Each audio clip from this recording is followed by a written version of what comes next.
jaamacadda alfa runtii jaamacadda alfa runtii aad iyo aad baan ugu mahad celinayaa inay waxyaalo fara badan waddanka ka suurtagelisay meelo fara badan oo looga baahnaa inay jaamacada ka dhismaan oo ardaydu iyo waalidiintooduba aanay awoodi karayn inay safar dheer galaan oo ardayda lagu biiriyo gobollo kale runtii aad bay ugu mahad celiyeen waxaa dhici karta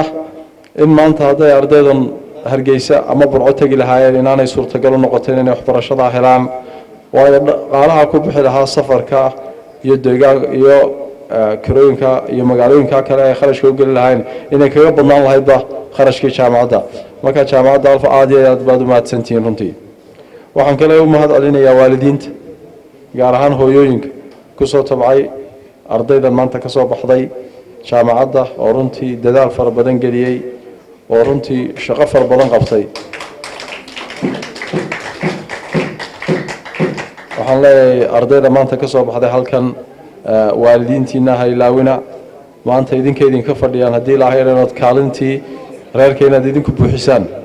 ardaydana waxaan ku baraarujinayaa waxa weeyaan waxbarashadu halkaa kuma istaagto waxa aad iyo aad u muhiima runtii inaydan shaqo raadis iyo waxqabad iyo wax soo saar aad ka fakirtaan sidii maaragtay maanta aad horumar u gaarsiin lahaydeen xukuumaddan waxaan u soo jeedin lahaa runtii maadaama ay ardaydan yihiin arday iyagu ismaalgeliyey oo goboladan barigu ay yihiin gobollo runtii developmentkoodu ama horumarkoodu uu ka yaryahay gobollada kale ama dhaqaalaha goboladan soo galaa inay yihiin dhaqaale ka yar gobollada kale runtii waxaan gobolladan ay yihiin gobollada ugu qanisan waddanka macdan bay leeyihiin shidaal bay leeyihiin beeray leeyihiin waxaa loo baahan yahay gobolladan in horumar la gaarsiiyo oo gobolladan ay dawladdu maalgeliso sida gobollada kale waxaan uga socdaa aqoonta iyo cilmiga aynu baranayna inuu noqdo marka hore mid ilaahay kaga baqano aynu ilaahay ku caabudno oo aynu ilaahay cabsidiisa ku weynayno marka labaadna uu noqdo mid aynu indho u noqono bulshadeena iyo mid aynu kaga duwanaano ka kale aan waxba aqoon ka wax bartay waa inuu ka duwanaado ka aan waxba baranin ee kale oo ay aqoontu kabto waayo aqoontu waa waxa wax dhisa waa waxa wax meel gaarsiiya waa waxa ay halka dawladdu ay ku kala gaareen ayaan dhawada waxa lagu yiri qolo la yiraahdo Taiwan oo aan aqoonsi ahayn sideena ayaa noo timi waan mahad celinayaa dawladda maanta xilka haysa ee wasiirada inaga joogaba waxa la yiri waxa la dirayaa 18 arday bay ahaayeen 7 ka arday xaqiiqatan umaynaan baahnayn maanta in 7 arday oo digri jaamacadeed oo master degree laga ugu diro meesha la yiraahdo Taiwan waxaynu u baahnayn 7 ka arday inay noqdaan 7 arday oo aqoon la aynu dirno oo dawlad barta qaabka ay wax loo infashan gareeyo oo aynu dad wax infashan sameeyo aynu dirno ayay ahayd dad aqoon leh oo aqoonta maanta aqoonta way dhisan tahay in la diraabo ahayd oo imtixaan waliba laga qaado oo dad birta sameeyo birta dhaadaya maanta waxa dunida la isku haysto ee lagu horumaray waa bir waxaynu u baahnayn waxaan halkan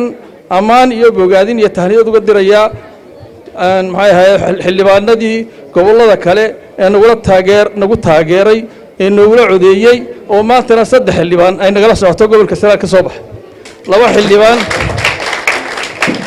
xildhibaan oo ceergaabo ka soo baxay degmada ceergaabo iyo 1 xildhibaan oo ka soo baxay degmada Garadag